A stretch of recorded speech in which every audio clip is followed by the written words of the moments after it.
This is the second part of the video on event programming with Visual Basic.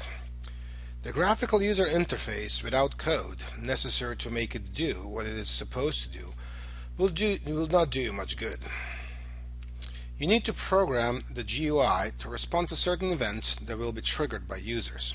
For example, when the user clicks a button, the event procedure called click event will be triggered, and the code within that procedure, starting with keywords private sub and ending with keywords end sub, will be executed. For now, we will restrict ourselves to changing few control properties through the code.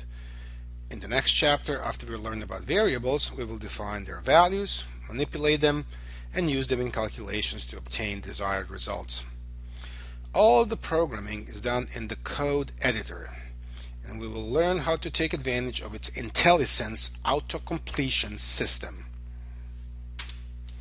Before we start working with Visual Basic code used in Payment Calculator application, I want to show you the resulting slide, which shows 5 event procedures associated with 5 different controls. There can be several procedures associated with a single control. This is just an example designed to show you the variety of event procedures associated with text box and command buttons. With this design in mind, let's switch back to Visual Basic and double-click on the TXT amount text box, and then right-click and choose to view code. A new tab named FRM Payment Calculator.VB opens up, showing the text changed event procedure associated with the TXT amount text box.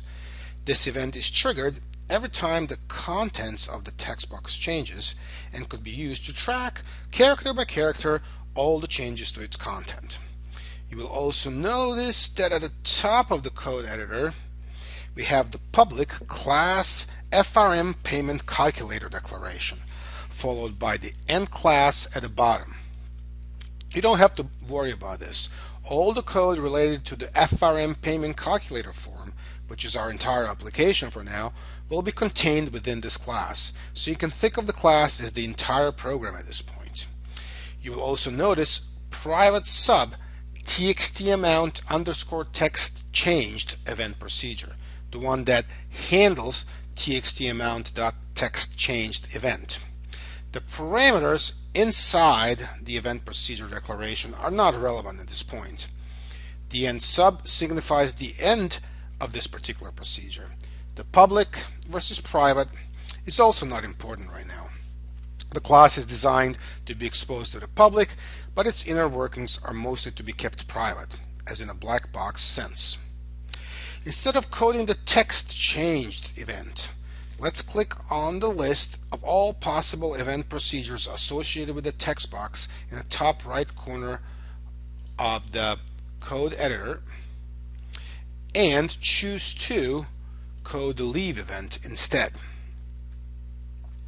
Notice that another event procedure template, very much similar to the one we had before, got inserted above. Highlight the old event procedure and delete it since we no longer need it.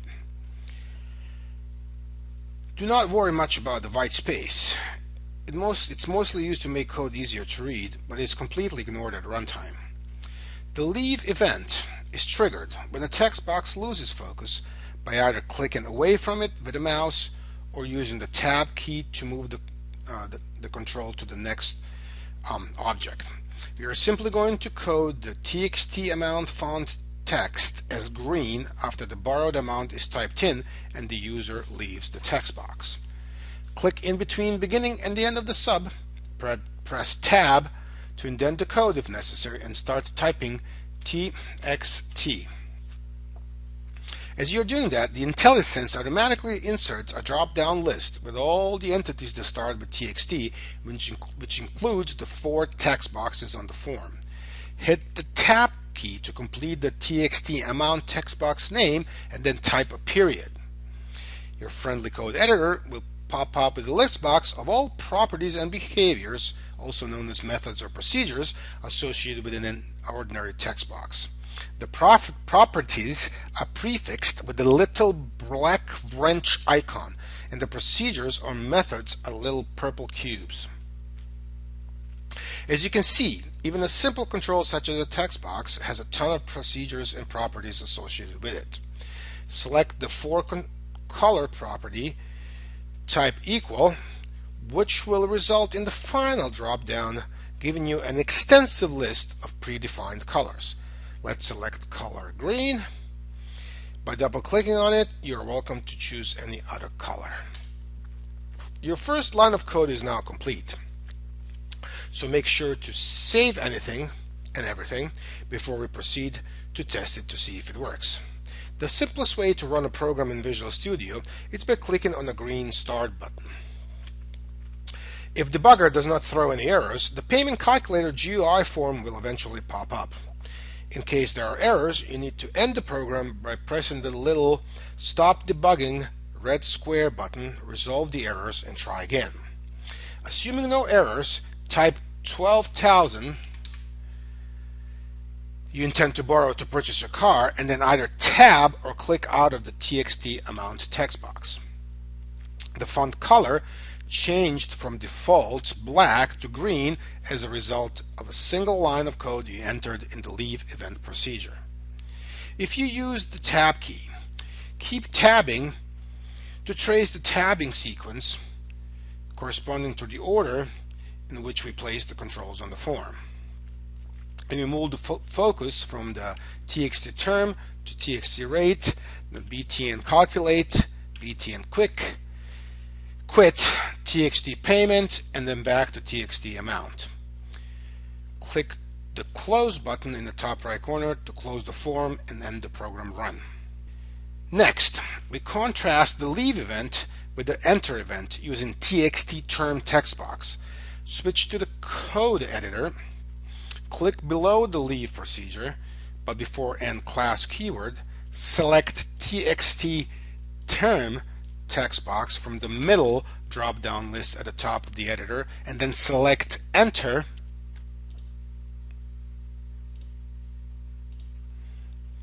from the list of events in the drop-down to the right.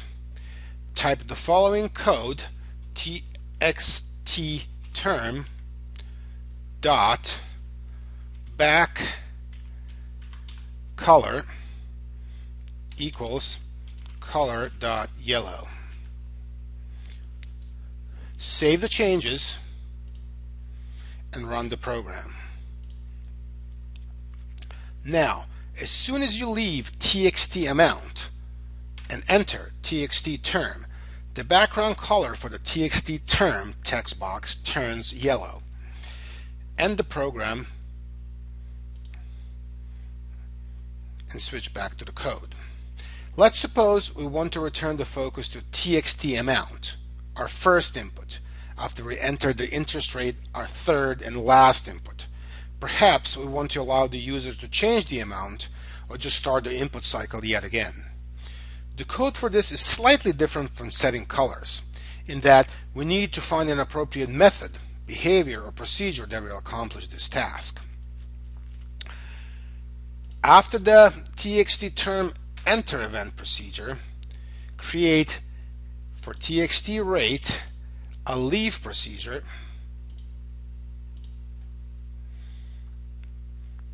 type TXT amount dot focus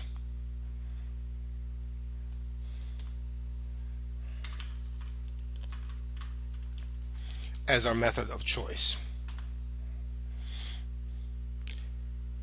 Notice that open and close parentheses are automatically placed after the method name. This is one way you can tell you are dealing with a procedure or a function, although this is not entirely consistent throughout the VB IDE. Save and run the program.